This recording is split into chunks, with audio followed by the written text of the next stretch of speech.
40 aastat on inimese jaoks ilus vanus. Nooruse rumalusest on üle saadud, kohtki elus kätte leitud ja vanadus oma murede ning hädadega alles mägede taga. Milline on aga 40-aastane kolhoos? 6. novembril 1988. aastal pühitses kalurikolhoos Oktoober just seda tähtpäeva. Kauaaegne Endel Pilder rääkis majandi tekkimisest ja kujunemisest. Möödunud aegu andis ülevaate hetkeolukorrast ning seadis sihte tulevikku. On ju juubelid nagu loodud selleks, et argipäeva rabelemisest aeg maha võtta ning enda peale kõrvalt vaadata, kes me sellised oleme, kust me tuleme ja kuhu läheme. Elame ju muutuvas ajas, eriti just praegu, mil paljud senised tõed ja aktsioomid üha ümber tuleb hinnata.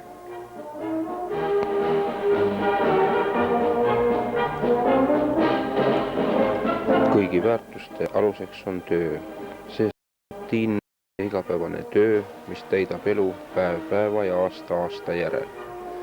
Juubelipäev on sobilik aeg tänusõnade ütlemiseks neile, kes nooruse ja vahel ka tervise on andnud selleks, et oktoober saaks olla see, kes ta on täna. Tugeval järjel olev kalurikolhoos.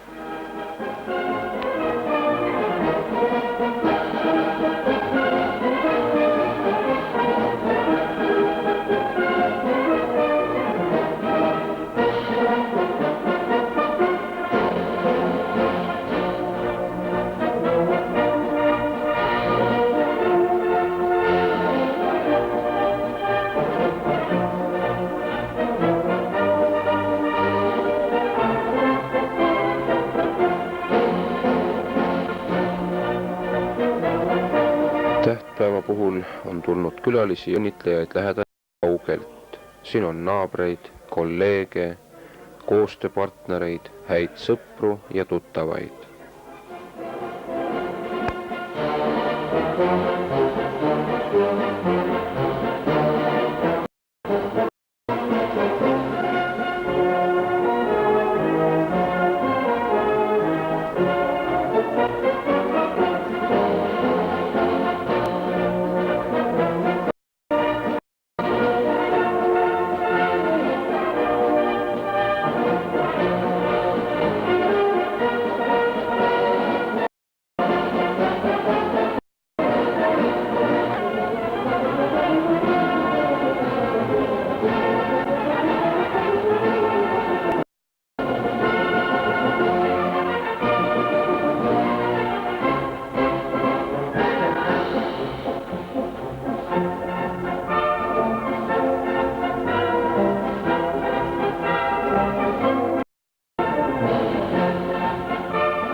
millisena paistab kolhoos majandusmehe pilgu läbi?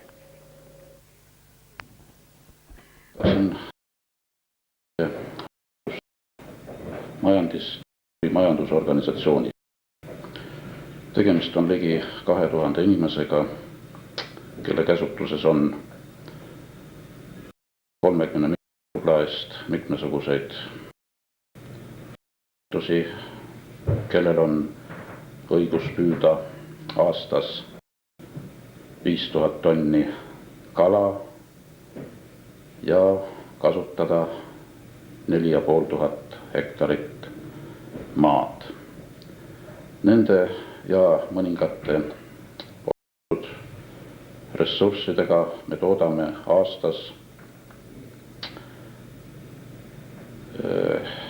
umbes 40 miljoni rubla väärtuses toodangut. Majandusstruktuur on selline, et meil on 4 tootmisharu.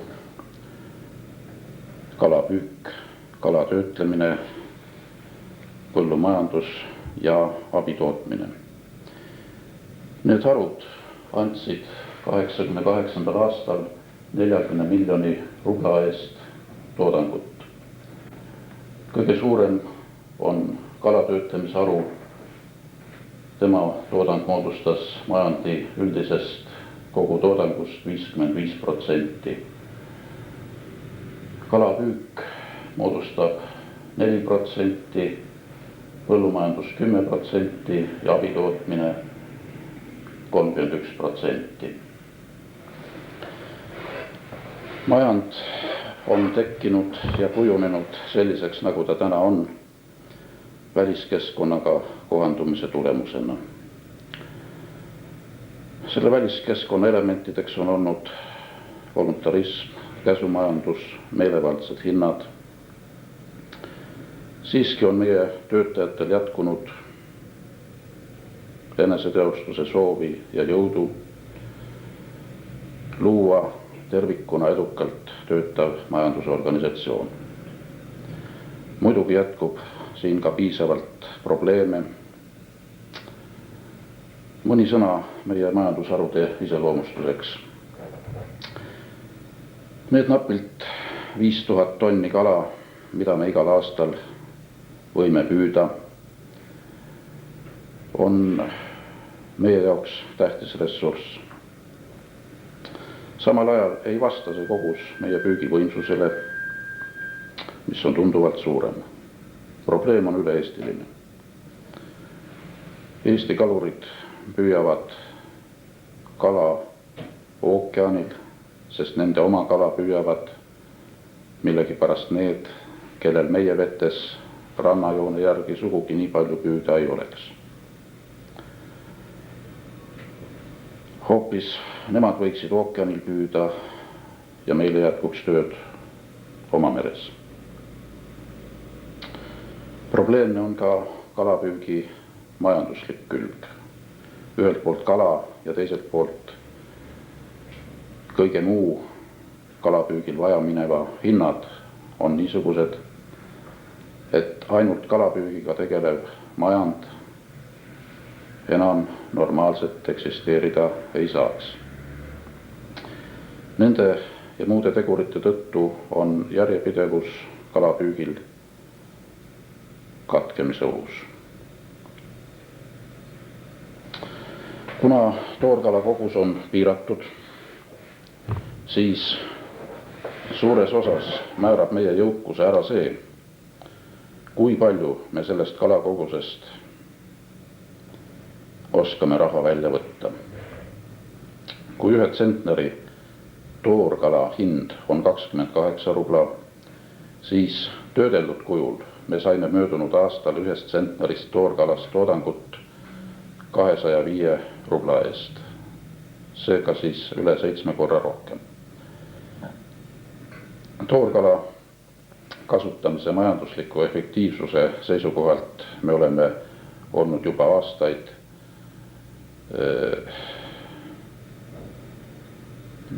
kalurikolhooside hulgas üks esimesi ja ka viimastel aastatel on õnnestunud meil efektiivsust järjekindlalt suurendada. Arvan, et selles osas ei ole tee meie ees ka edaspidi püsti. Kaasaegse kvaliteeditasemega toodangu juurutamisega peaks kaasas käima nii majandusliku efektiivsuse tõus kui ka kaasaegsed töötingimused. Me oleme tootjate ahelas viimane lüli. Meie toodangu ostab ära jaetarbija jaehindadega. Me ei saa tema käest võtta kõrgemat hinda näiteks selle eest, et me anname talle selle toodangu mitte kvartali lõpul, vaid juba kvartali algul. Hinnaküsimused on üldse ebaselged, kuid selge on ka see, et meil on toodangut, mille nõudluse järgi määratud hind võiks tunduvalt kõrgem olla.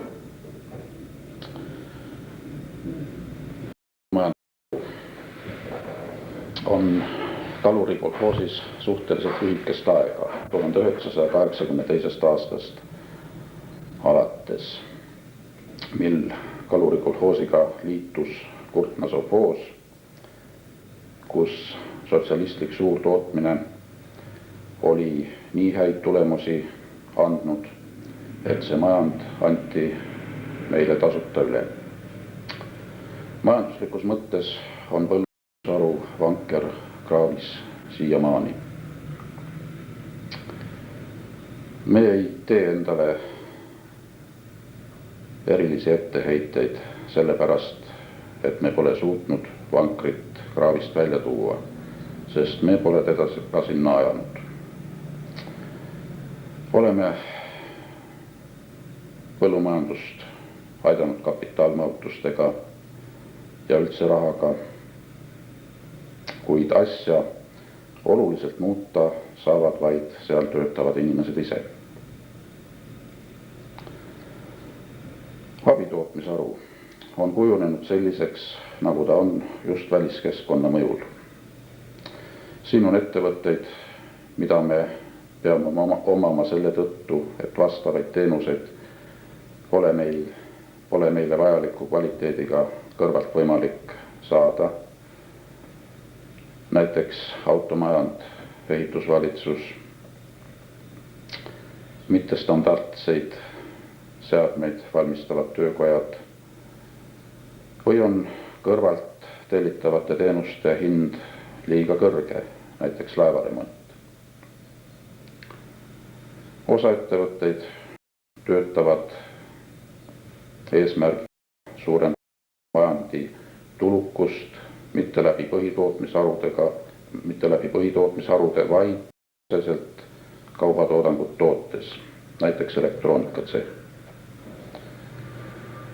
Majanduslikult on kõige kaalukamad elektroonikatsehh, metallitöötlemisega tegelevad töökojad.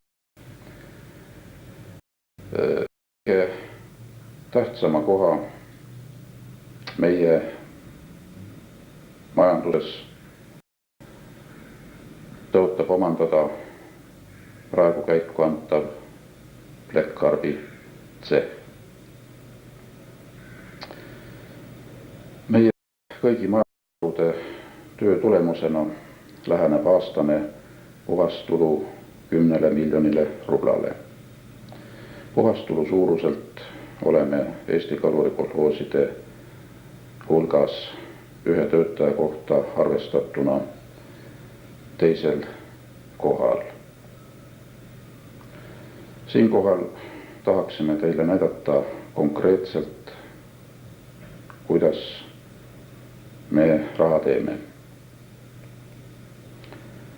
Iga selline konservikarp annab meile keskmiselt 20 kopikat puhastulu. On ükskõik, kas omada majandis sellist masinat, mis stantsib 20 kopikalisi münte, või omada kalatööstust, mis teeb selliseid konservikarpe. Selliseid kalatööstusi on meil kokku 3 ja nad annavad majandi puhastulust 3/4. Selline on majanduse tänane päev.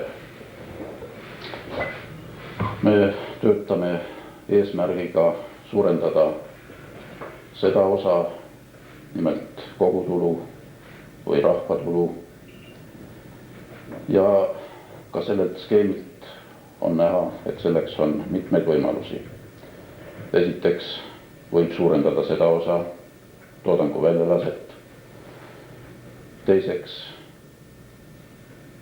võib vähendada kulusid.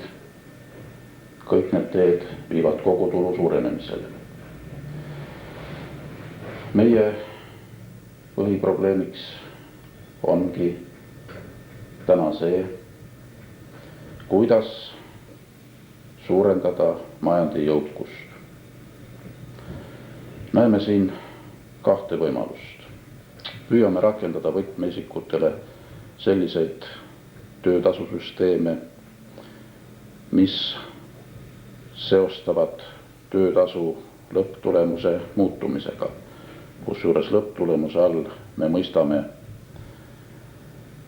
kogutulu ühe töötaja kohta. Ühesõnaga püüame tekitada puhastulule suunatud iseregulatsiooni. Teine võimalus tööhuvi suurendamiseks eeldab omandisuhete muutmist. Arvame, et majandi liikmetel peab olema võimalus paigutada oma raha majandisse ja saada selle läbi majandis osanikuks.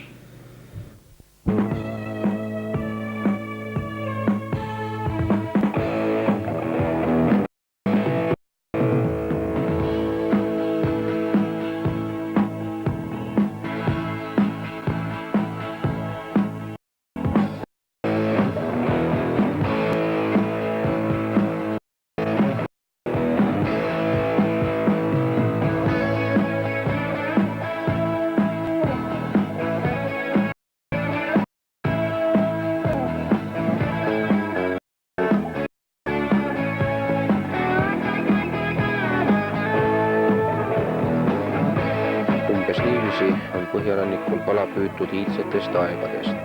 Tõsi, uuemal ajal on ilmunud võimsamad paadid ning efektiivsemad püünised. Seevastu on aga meri tühjemaks jäänud. Ühest küljest on seda põhjustanud röövelik suhtumine kalavarudesse, teiselt poolt on mere ökoloogilist tasakaalu häirinud järjest suurenev reostus. Vette satub iga päevaga järjest enam nii olmejäätmeid kui ka tööstuslikke heitmeid. Nagu kuulsime, on tänapäeval majandi normaalseks funktsioneerimiseks vajalik kompleksne lähenemine kalandusele. Kalapüügist hoopis olulisemaks on kujunenud kalatöötlemine. Juhatuse esimehe asetäitja tootmise alal Rein Ilves. Töötlemisega tegeleb kolhoosi 500 inimest ja kalatööstuseid on 3 tükki. Toilas, Narva-Jõesuus ja Purtses. Kokku toodab 18,5 miljonit tingdoosi kalakonserve. Toilas toodetakse 9,2 miljonit, Narva-Jõesuus 5,1 ja Purtses 4,2 miljonit. Kui rahaliselt väljendada, siis on 21 miljonit rubla ehk 1988. aastal andsime siis puhast tulu 7,2 miljonit. Kala töödeldakse meil 10 000 tonni umbes aastas. Sellest 5 000 moodustab siis kilureim ja teine 5 000 on siis Atlandi kala, sardiinid, stauriidid. Kilureime püük toimub meil Balti meres ja Soome lahes ja seda kõik kolhoosi oma laevadega. Põhiliselt kasutame kilureime sprottide tootmiseks. Me toodame aastas 4 miljonit tingdoosi sprotte. Ja sprotte on võimelised tootma kõik 3 kalateha. Kõige suurem sprotti meil on Narva-Jõesuu kalatehas, kus praktiliselt toodetakse pool kolhoosisprottidest. Kuid meil muidugi suudaksime rohkem toota veel sprotte, kuni 6 miljonit, kuid käesoleval ajal meid piirab Balti meres ja Soome lahes kilulräime limiit, eli jätku toorainet. Sproti tootmise kõrval toodame veel kuumsuitsu räime, niinimetatud turukala, seda toodame kusagil 400 tonni aastas, ja sprotipasteete. Atlandi kaladest toodetakse meil põhiliselt siis sardiinid ja stauriidid tomatis ja õlis, ja neid toodab siis Toila kalatööstus. Atlandi kala tootmine on meil praktiliselt mehhaniseeritud, nii rookimine kui ka karpi pakkimine, doosi pakkimine.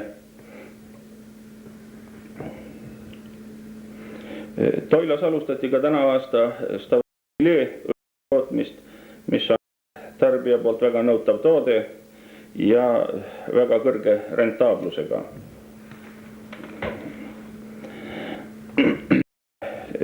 Suuruselt järgmine kalatööstus on meil Narva-Jõesuu. Tema siis on spetsialiseerunud põhiliselt tootmisel, nagu ma enne ütlesin, kuid temal asub ka kulinaartsehh ja seal toodetakse selliseid delikatesstooteid nagu Narva silm želees ja preserv 75 grammises karbis. Kolmas kalatööstus asub Purtses. Purtse oli aastaid tootnud Atlandi kalast tomatikonserve, kuid 3 aastat tagasi toimus Purtse tsehhi rekonstrueerimine, paigaldati suitsutusahi ja nüüd juba 2 aastat siis toodame seal ka sprotte. Samuti paigaldasime Purtsesse 2 kamber suitsutusahju, millega on võimalik toota külmsuitsu ja kuumsuitsu kala. Samuti on seal kala vorstiliin ja aastast juba toodame seal kalavorsti. Ja täna aasta sügise poole on veel kavas Purtsest külmsuitsu stauriidi tootmisega, küüslauguga külmsuitsu stauriid, see on siis nõndanimetatud rooja delikatess. Toodangu etiketteerimine toimub meil Toila valmiskaubalaos ja siit ka toimub siis kogu turustamine. Mõni aasta tagasi paigaldati valmiskaubalattu kalakonservide paketeerimisliin ja alustasime esimesena Nõukogude Liidus kalakonservide realiseerimist paketeeritult. See tähendab, lõpetasime ära traditsioonilise kartongtaara kasutamise ja kasutame konservikarpide pakkimiseks kilet. Ja kogu praeguse seisuga läheb 1/3 toodangust läheb meil välja paketeeritult, põhiliselt riigireserv. Tootmist meid muidugi häirib plekkkarbiga varustus. Endal plekkkarbi meil ei olnud. Ja praegu saame karpi Tallinna kalakombinaadist ja Lääne kalurist. Kuid niisamuti varustatakse neid halvasti plekiga ja muidugi siis ei ole ka nemad suutelised meid varustama. Kuid tänavu läheb meil käiku enda plekkkarbi tsehh ja alustame ise plekkkarbi tootmist.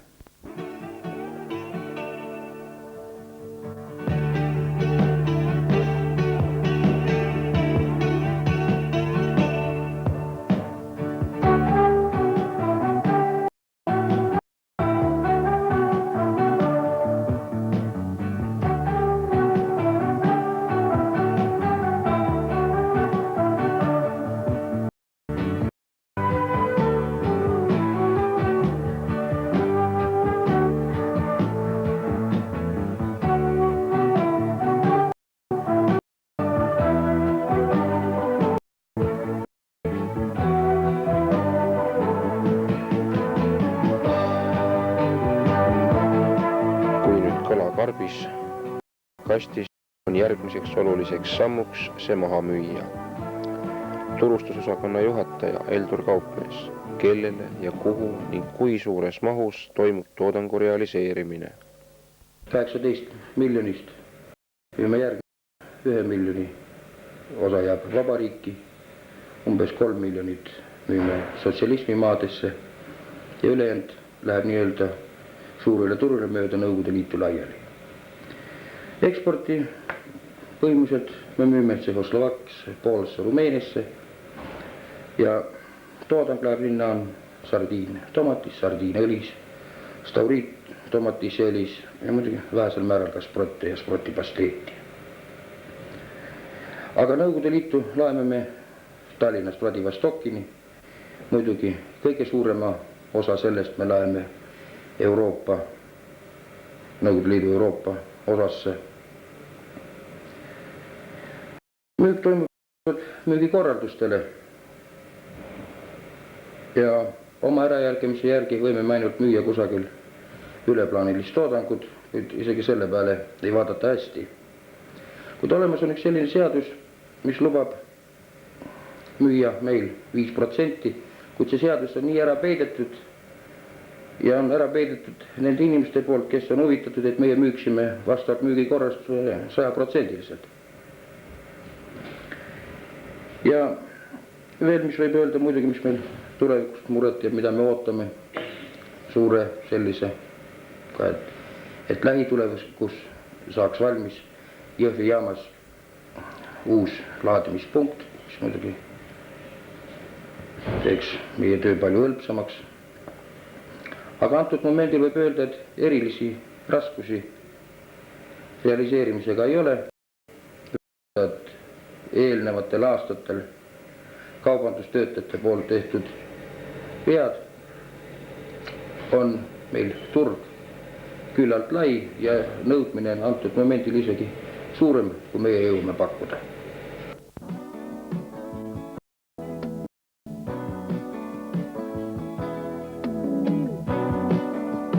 Tööl käimisest on ikka nagu leiva teenimisest räägitud. Seni kuni oma arengus pole veel jõudnud kõrgeimasse ühiskondlik majanduslikku formatsiooni ja säilub raha, huvitab meid iga töö puhul ka palk.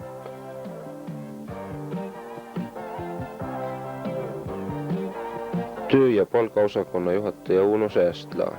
Kas töö oktoobri kalurikolhoosis ka toidab?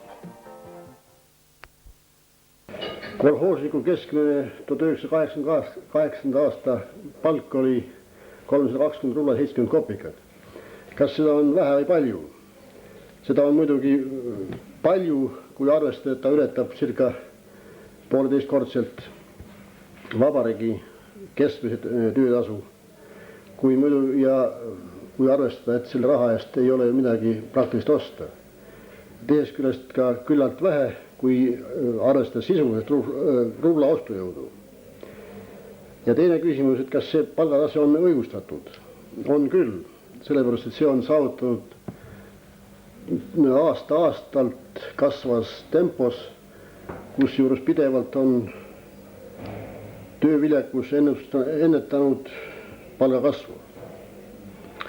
Üldse kolhoosi palgapoliitika lipukirjaks on, et palk peab muutuma töö mõõduks. Muidugi praegu oleme sellest väga kaugel, kuid see ei tähenda, et selle poole ei peaks mitte pürgima. Ja peamiseks teeks selles suunas on üleminek töötasult üksikute operatsioonide pealt töötasule lõpptulemuselt. Ja praegu võime öelda, et peaaegu pooled meie töölised, aga töölisi on meil 1550, ongi juba üle viidud töötasule lõpptulemuselt. Teiseks on muidugi puuduseks, et praktilised insener-tehnilised töötajad ja ametnikud ei ole seotud oma palgaga lõpptulemuselt. Kui ka siin on hakanud jää liikuma, nimelt on plaanis ka kõik ametnikud üle viia töötasule, mis arvestab tööviljakuse taset, ühtlasi ka kogu tulujaotuse taset. Ja see võib-olla annab ka niisuguse võimaluse, vähendada ametnike arvu, keda meil on tõesti palju, ja selle vähendamise arvel ka tõsta ametnike palka, sest praegu ei saa lugeda normaalseks, et ametnike ja inseneritehniliste töötajate palk on madalam kui tööliste oma. Ja nimelt see on 270 rubla ja 60 kopikat.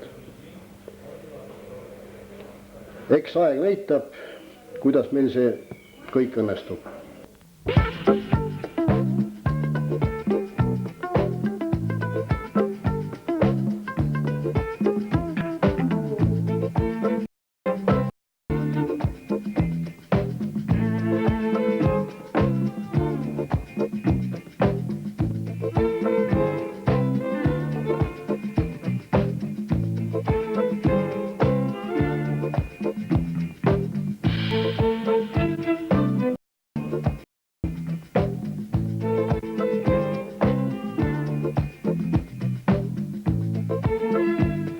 Kuigi kolhoosi juhtimisega tegelevad põhiliselt peaspetsialistid ning juhatuse esimees, otsustatakse tähtsamad küsimused kollektiivselt.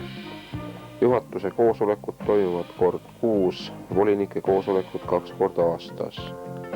Volinike koosolek ongi tähtsaimate otsuste langetajaks ja juhtide töö hindajaks. Volinike kaudu võtavadki majandi juhtimisest osa kolhoosi liikmed. Kaadriosakonna juhataja Maia Ojarand, keda esindavad volinikud, on kaadriprobleemid kolhoosis. Kolhoosis töötab käesoleval momendil 1932 töötajat, nendest laevastikus 101, kalatööstuses 449. Kui vaadata kolhoosi vanuselist koosseisu, siis näeme, et meie vanuseline koosseis vananeb. 1980. aasta töötajate keskmine vanus oli 41,9 aastat, 1987. aastal 42,4, 1988. aastal 43. Selleks, et kaadri nooreneks, me peame erilist tähelepanu pöörama töös noortega kolhoosi stipendiaatide arvu suurendamisel, sest noore põlvkonna eluvaliku on huvitatud nii kolhoos kui ka noor ise. Elu on näidanud, et kõige tublimad töötajad kasvavad oma kolhoosi töötajate lastest. Kutsesuunitlus peab algama kodust eelkoolieas. Paikneme me ju mere ääres, aga oma mere erialasi saame propageerida ainult albumite, slaidide kaudu, kaldalt püügilaevu vaadeldes, tutvuda meremehe tarkustega õppeklassis, kuid kahjuks selle tõelise meremehe romantikaga tähendab viia noormehed püügilaevaga merele ja seal näha seda tõelist meremehe tööd või aidata oma isa, venda, vanaisa rannapüügil, puudub meil võimalus. Selle probleemi lahendamatus on tinginud nii mõnegi noormehele pettumuse oma valitud mereerialal. Käesoleval ajal puudub võimalus õppida mereerialasi eesti keeles Tallinna kalatööstuslikus merekoolis. Probleemiks on ka kalatöötlejate ettevalmistamine, kuna puudub selleks kutsekeskkool ja ka noorte hulgas kalatöötlejate eriala ei oma autoriteeti. Arvestades seda, et kalatööstuses on töö raske ja spetsiifiline, on tekkinud meie kalatööstuses kaadripuudus. Vajaka jääb naistööjõust ja ega meil ei ole ka kusagil seda vaba tööjõudu. Siin tuleb meie kolhoosi inseneriteenistusel lahendada küsimus, kuidas mehhaniseerida rasked operatsioonid kalatööstuses ja nimelt kalarookijate töö. Selleks, et siiski need noored, kes on valinud oma töökohaks meie kolhoosi, võimaldab kolhoos alljärgnevaid soodustusi. Meie emad võivad viibida tasulisel lapsehoolduspuhkusel kuni lapse 3-aastaseks saamiseni. Võimaldatakse paljulapselistele perekondadele ühekordset materiaalset toetust laste koolirõivaste ostmiseks, kui pere sissetulek ühe perekonnaliikme kohta on alla 100 rubla kuus. Esmakordselt elujatele võimaldatakse laenu 1000 rubla, kui mõlemad on kolhoosi liikmed ja 500 rubla, kui üks abikaasadest on kolhoosi liige. Kolhoosi poolt õppima suunatud kõrgema ja keskeriõppeasutuses mittestatsionaarselt õppijatele makstakse õppepuhkuse eest puhkuse tasu keskmise töötasu arvestuse alusel, kuid mitte rohkem kui kõrgemates õppeasutuses õppijatele 180 rubla kuus, keskeriõppeasutuses 130 rubla kuus. Kõrgkooli lõpetamisel makstakse ühekordset preemiat 200 rubla, keskeriõppeasutuse lõpetamise puhul 100 rubla, kiitusega lõpetanuid premeeritakse 50% kõrgema preemiaga. Peale kõrg- ja keskeriõppeasutuse lõpetamist kolhoosi tööle suunatud noorte spetsialistile makstakse ühekordset toetust 4 kuu suunamiskirjal märgitud palga ulatusest. Kolhoosis sõjaväkke läinud noortele antakse majanduse sisseseadmiseks laenu summas 300 rubla. Noortele peredele võimaldatakse laenu summas kuni 1500 rubla. Meie kolhoosis kõigi töötavate töötajate korraline puhkus on 24 tööpäeva ning lisaks võimaldatakse tasulist lisapuhkust olenevalt tööstaažist kuni 6 päeva. Koos puhkuse tasuga makstakse tervisetoetust. Tervisetoetuse protsenti suurus oleneb sellest, kas suitsetad või ei suitseta ning haiguspäevade arvust. Makstakse hüvitust aasta töötulemuste eest. On soodustused sanatoorsete ja turismituusikute võimaldamisel kooperatiivelamu ehituseks. Need töötajad, kes on jõudnud pensioniikka, makstakse täiendavaid lisapensione. Kolhoosis kehtib vanaduspensioni alammäär on 90 rubla, toitjakaotuspensioni alammäär 60 rubla, invaliidsuspensioni alammäär 90 rubla, makstakse 20% lisandit vanaduspensionile pideva tööstaaži eest kolhoosis. Asutaja kolhoosi liikmete vanaduspension on aga 150 rubla kuus. Määratakse samuti kolhoosi personaalpension nendele isikutele, kellel on suuri teeneid kolhoosi eest ning personaalpensioni suurus on 70 rubla kuus.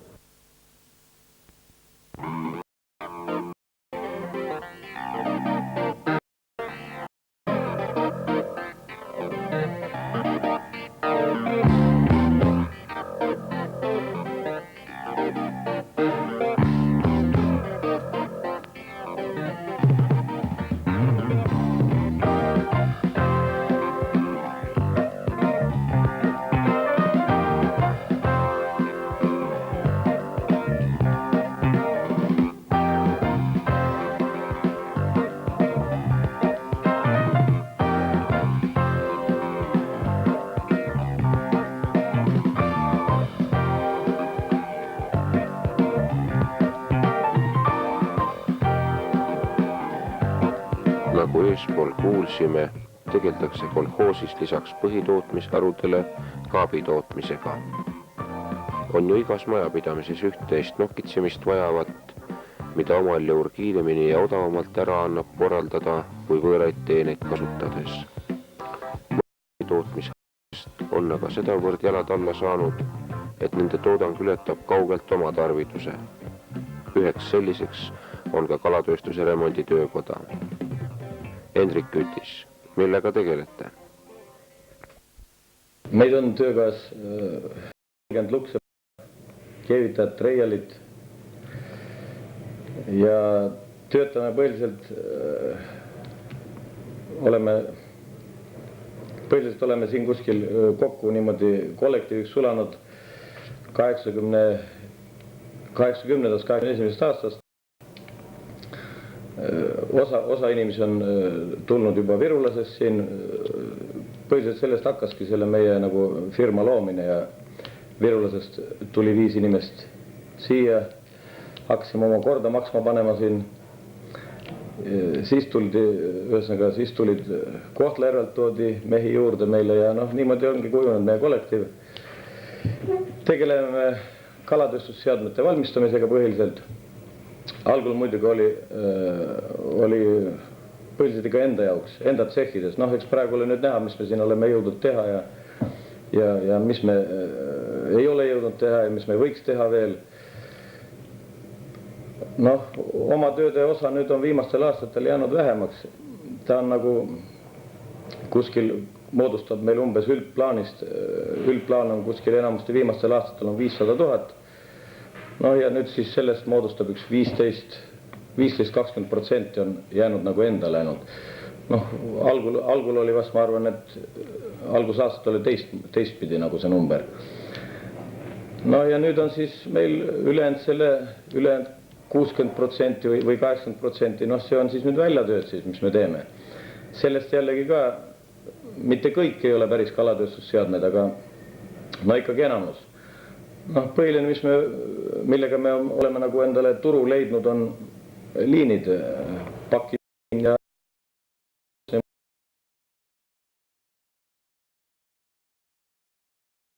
kalurikohoosidele siin. Siis läksime laiemale, Leningradi oblast.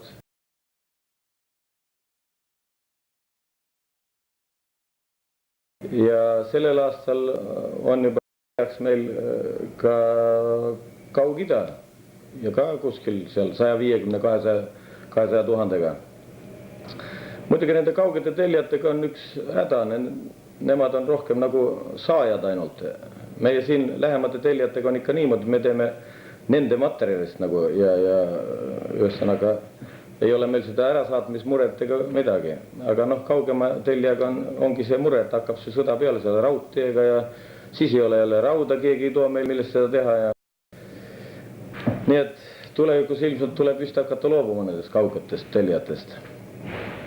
Tuleb, kui nüüd kalatööstusseadmete peale nagu enam nõudmine langeb või ühesõnaga ilmselt liiga hästi teeme vist, et kui tellijaid jääb vähemaks. Roostevaba metall, ega see ei roosteta ja see on tükiks ajaks jääb teenima.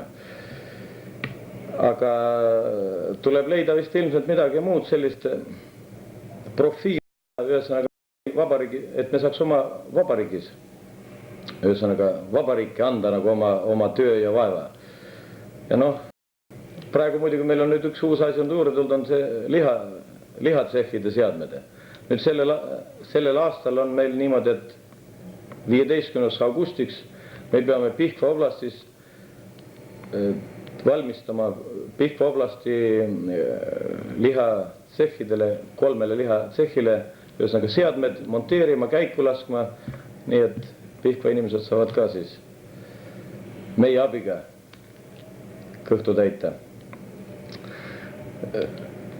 Noh, mis meil mureks viimasel ajal hakkab peale üks mure on, et kui vaatame siin sünniaastaid ja vanuseid, siis me hakkame vananema lihtsalt, et tööga keskmine vanus kogu aeg kerkib, aga noori ei ole noori. Noh, muidugi üks häda on selles, et nad ei liigu kaader. Mina näiteks ei mäletagi, millal viimati inimene siit läks vabatahtlikult meie töökohast ära. Sihukest asja pole ammu olnud juba. Viimane koondamine oli siin kuskil 4 aastat tagasi võib-olla kõik. Aga kohad on kinni, noort meest võtta põle kuskile. Nii et ma ei tea, siin on meie häda muidugi. Aga noh, vaatame optimistlikult ettepoole ja eks me siit hakkame siis, varsti poisid tuled sõjaväest tagasi ja oleks hea, kui noored poisid tuleksid meile. Kas nüüd just igast meest võib-olla ei saa need päris asja, aga noh, ma arvan, et proovida tasub igal ühel.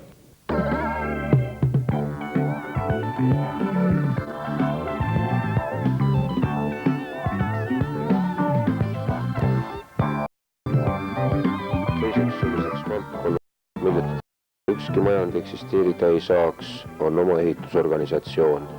Kapitaalehituse osakonna juhataja Spaat. Mida ehitate, kui palju, kellega ja millest? Töötan Aktoori Kodanikoosis juba üle 10 aasta ja oman sellega ka siis seega piisava ülevaate viimase 10 aasta tegevusest ehitusalal koloosis tervikuna. On ka neid aegu olnud, kus pole kunagi olnud isegi ühtegi autogranat välja panna mingite veoste maha võtmiseks autode pealt, siis ajasemel rikkamad naabrite käest granasid. Meil küllaltki küllaltki suur automajand, on piisavalt autogranasid, samuti ka maakaevamismehhanisme ja autopark on ka päris võimas, nii et nagu rahuldab ära meie ehitusvalitsuse praegused vajadused. Viimase 10 aastaga on koloosis ehitustöid teinud siis peale enda ehitusvalitsuse veel Kohtla-Järve ehitustrust, Kohtla-Järve KEK, samuti ka Narva ehitustrust. Kuid seda siiski vähesel määral, põhiline on ikkagi oma ehitusvalitsuse maht, mis praegu on juba 1,93 miljoni piirimail, nii et läheneb juba 2 miljonile. Praegu on ehitusvalitsuses üldse kokku töötajaid koloosis kusagil 180-190 inimese ümber. Ja see viimase 10 aasta jooksul oleme siis peaaegu välja ehitanud Toila ja Purtse kalatööstuste tsehhid, ruumid. Järge ootavad lähimatel aastatel Narva-Jõesuu uued kalatsehhid, katlamajad ja nii edasi. Ehitunud põllumajandusega objekte viimase 6 aasta jooksul. Praeguseks on meil käsil tänavu aasta on väga palju meil käiku anda vaja erinevaid objekte, näiteks nagu Toila Jõhvi gaasitrass ja Katlamaa üleviimine gaasiküttele, mis on väga oluline etapp Toila aleviku kütmisel ja tehase vajaduste rahuldamisel. Samuti Toila ka uus plekkkarbitööstus, mis rahuldab täielikult oma koloosi karbi vajaduse. Veel Narva-Jõesuu puhastusseadmed, Narva-Jõesuu laohooned, elamud ja nii edasi. Ehitame praegu ka juba laiemalt sotsiaalkultuurilisi objekte lähimate aastate üheks põhiliseks peasuunaks. Praegu on ehitusel Toila 3. kooperatiivelamu. Hakkame ehitama neid elamuid ka Purtsesse, Toilasse veel mõned ja Jõesuu samuti kooperatiivelamuid. Praegu veel Toilasse apteekambulatooriumi tuleval aastal. Samuti ka Toila küla teenindushoonet endise külanõukogu asu kohale. Praegu tehakse projekte Toila 50-kohalise lasteaia tarbeks, samuti ka Toila kaupluskeskuse projekteerimine on jooksil ja palju muud. Võib-olla võtame kunagi osa ka Toila orulossi taastamisest, eks näe, elu toob.